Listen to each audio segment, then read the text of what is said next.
The point of the next video is to discuss 3 things: the specific student population you will work with and considerations to keep in mind, effective ways to be a mediation mentor, and how to provide feedback to students. Hi, I'm Claudia Brown-Coulter, the owner of Pivotal Peace. My primary work is as a family mediator. I've been connected with the Western Justice Center since 2016 when I was a student at Pepperdine, and I went to WJC to be an extern. And in some ways, I never left. I am the president of the Southern California Mediation Association, and I am really excited and happy to be joining you on your journey to becoming a mediation mentor. You're going to be working with 3 distinct age groups. The first group are elementary students, 4th and 5th graders. These kids are 9 and 10 years old. Then you'll be working with middle schoolers. These are 6th through 8th graders, and our last group of students are high schoolers. They're 9th through 12th grade. Within this age group, there's going to be a variety of experience. The first group has little to no mediation experience. This means their schools are either not yet ready for a peer mediation program, or they're just in the beginning stages of getting trained. The next group are students who have a medium level of experience. They've had some training and have been more involved with informal mediations. They're not pros yet. And this last group of students are our most experienced students. They have been trained as peer mediators and are part of a functioning program, meaning that they regularly participate in peer mediations on their campus. So, when you're working with students, there are some specific considerations and differences that you need to be aware of. The first is reading comprehension and literacy skills. You want to really recognize the fact that you don't know the student's reading level, and you can't base that off of their perceived age. They're going to come to you with all different reading comprehension abilities and proficiency levels. Meet students where they are and don't use legal jargon. If possible, use visual aids when appropriate, or at the very least, use very descriptive language that paints a picture of what you're trying to explain. Provide concise summaries and encourage students to paraphrase to confirm that they understand. That's actually called checking for understanding. Just do it.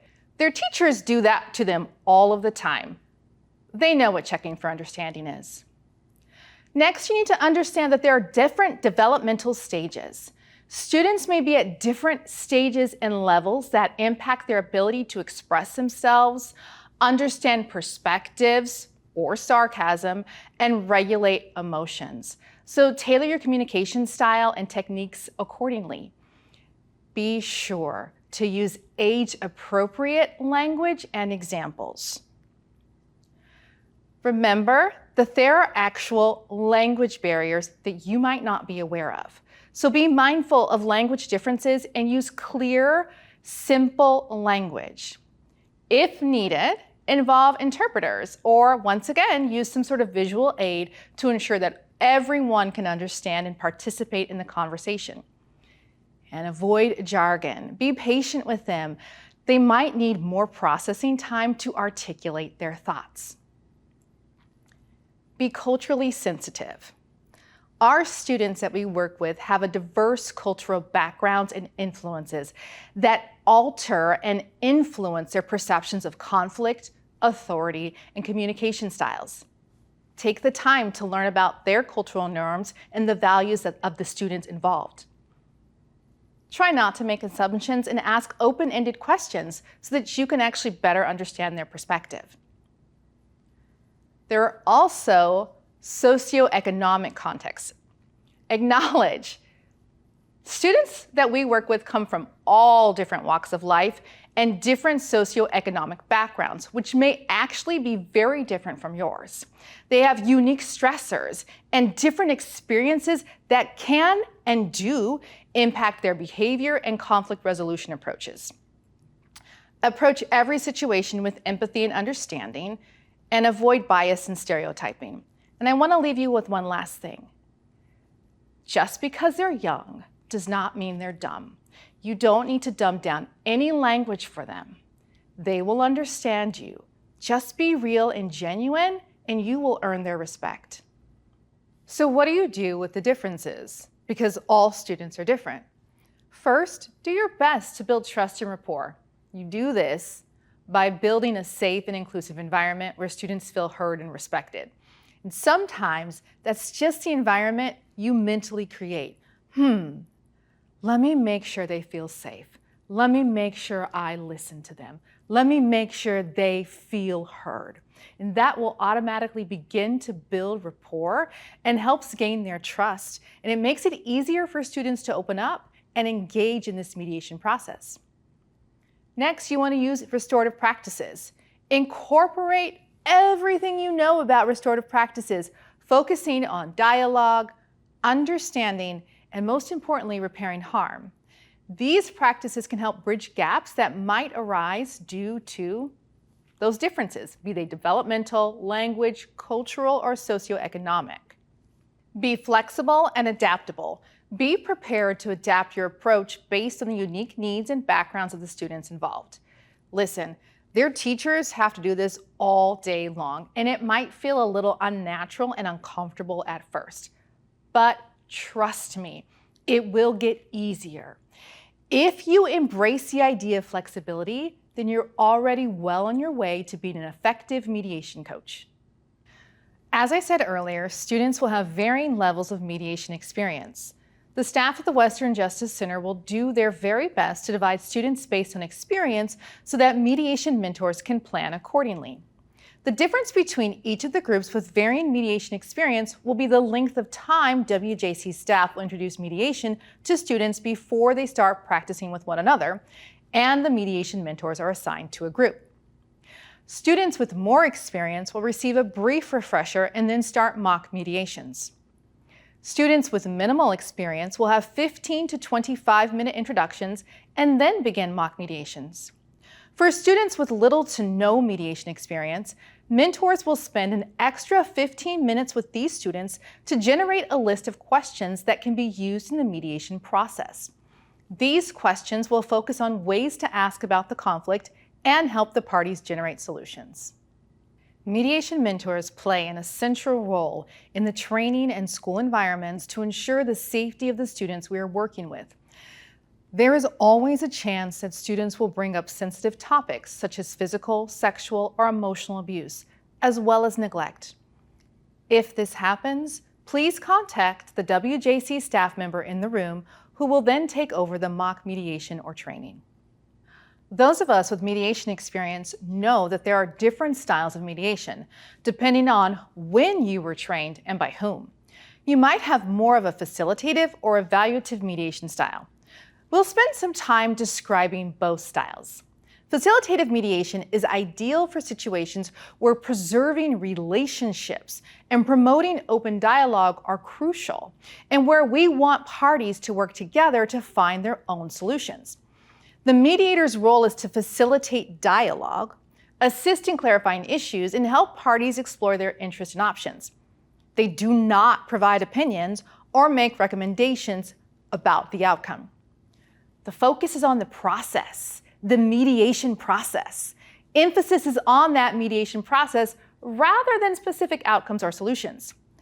As we will describe the mediation process, it will become more apparent that we teach students facilitative mediation. Now, evaluative mediation is suitable when parties need guidance on the merits of their case and benefit from the mediator's expertise in evaluating potential outcomes. The mediator may provide assessments about the likely outcomes of the conflict if it were taken to a higher authority or if formal procedures were followed. The focus is on the outcome. Emphasis is on reaching a fair and practical resolution based on the evaluation of the dispute's merits. Both approaches are valid, and both approaches aim to help parties reach a resolution, but they do so in different ways, depending on the nature of the conflict and the needs of the parties involved. While both are important and serve different functions, let's focus on facilitative mediation and feedback based on this style, since this is how we teach students mediation. We've found that students often jump into the evaluative approach and need support figuring out how to take the facilitative path. We want to ensure this process is collaborative and inclusive for all parties involved. Facilitative listening is an essential skill for mediation mentors. We'll walk through the basics of facilitative listening and examples so that mentors can refine this skill as they work with students, because it's not actually as easy as it sounds. Facilitative listening is a communication approach that involves actively engaging with the speaker to encourage open and effective dialogue. It focuses on understanding and supporting the speaker by asking open-ended questions, reflecting on their messages, and showing empathy, creating an environment where they can feel heard and valued. Here is an example of facilitative listening. Student A: "Oh my God, I am so stressed about these upcoming finals. I don't feel ready, and it doesn't matter how much I study. I'm really stressed. It's really getting to me." Student B is a facilitative listener. "Yeah, no, I hear you. It sounds like you're super stressed and you're dealing with some anxiety about not really feeling prepared, even though you're like doing everything you're supposed to be doing. Do you feel that it's something specific that's making you stressed or worried?" In this example, student B demonstrates facilitative listening by acknowledging the emotions. They identify the stress and anxiety that student A is feeling. They clarify and validate. By summarizing what student A has said, they make sure they understand correctly and show empathy. And they're inviting deeper reflection by asking, "Is there something specific you're worried about?" They encourage student A to explore their own feelings further, which can help them identify the root cause of their own stress. Some tools you can utilize in facilitative listening are active engagement. Nod your head, make eye contact, look at them, really listen to what they're saying. When it's time for you to speak, ask open-ended questions and paraphrase and summarize what that speaker just shared with you. Demonstrate empathy. And really work hard to be non-judgmental. They probably get enough of that at home already. Lastly, provide encouragement. Be positive. That positive reinforcement and encouragement helps that speaker feel more comfortable and confident in sharing their thoughts with you. The goal is to focus on facilitative listening and facilitative mediation. We want to let the participants and student mediators guide the process. Your goal is to provide constructive feedback about the process and mediator style in a respectful and kind manner. It is also important to keep in mind that they're still students and they're still learning and will likely require more practice. So let me introduce you to something called the praise sandwich. I'm telling you, it works in almost every situation. You first want to start with positive feedback, offer a constructive suggestion in the middle, and end with more positive reinforcement. Remember, these are students, so be honest. Make sure that that positive feedback is real. For example, you did a really great job summarizing each person's point of view. One thing you might try next time is to ask for more input from the quieter participants. But overall, your ability to clarify and restate was excellent. Adding personal experience is also a great touch to providing some of that feedback. For example, when I run into this type of challenge, I like to try this. So let's talk about when you're providing this feedback. You want to let students complete the first round of mediation and then provide your feedback. During the second round of mediation, you can interject during the mediation with the permission of the students. Now, remind students to follow all the mediation steps because students often skip mediation step number 3. Remind them to spend time identifying the issues before jumping to the solution. So what are some of the feedback questions mentors can ask students? The first set of questions focus on self-reflection. These questions include, how do you feel about the mediation process? And what parts do you think went well? And what could be improved? These questions help the mediators to reflect on their own perception of the session. Other questions that you can ask are, did you feel you were able to remain impartial throughout the mediation? Were there any moments where this was challenging? And what did you learn from these moments? These questions encourage reflection on impartiality and bias. Other questions that you can ask focus on how did students handle conflict and communication. These questions include, how did you handle conflicts or disagreements that arose during the mediation? What strategies did you use to address them? These questions help evaluate conflict management techniques. Other questions that you can ask are, how well did you listen to the parties involved? When did you feel you listened well? And were there any moments where you felt your listening skills could have been improved? These help to reflect on active listening and engagement. Other questions that you can ask are, did you help everyone share what they need and want?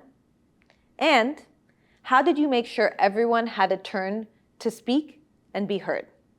These questions help to evaluate skills in understanding and clarifying interest. So these next set of questions help you focus on asking students questions that focus on personal growth and development. These questions include, what are specific skills or techniques do you feel you need to develop further? How do you plan to work on these areas? And what did you learn from the mediation experience that you can apply to future sessions? Okay, so when you receive the specific fact scenarios, these are instructions on what to do with students. First, you will review the mediation scenario with the students. You will then discuss with the students to divide into groups of 4. You will remind the students to be seated accordingly based off of their role. 2 students will be mediators and 2 students will role-play participants. Remember to advise students to embody their role-play scenarios, even if this is a mock mediation.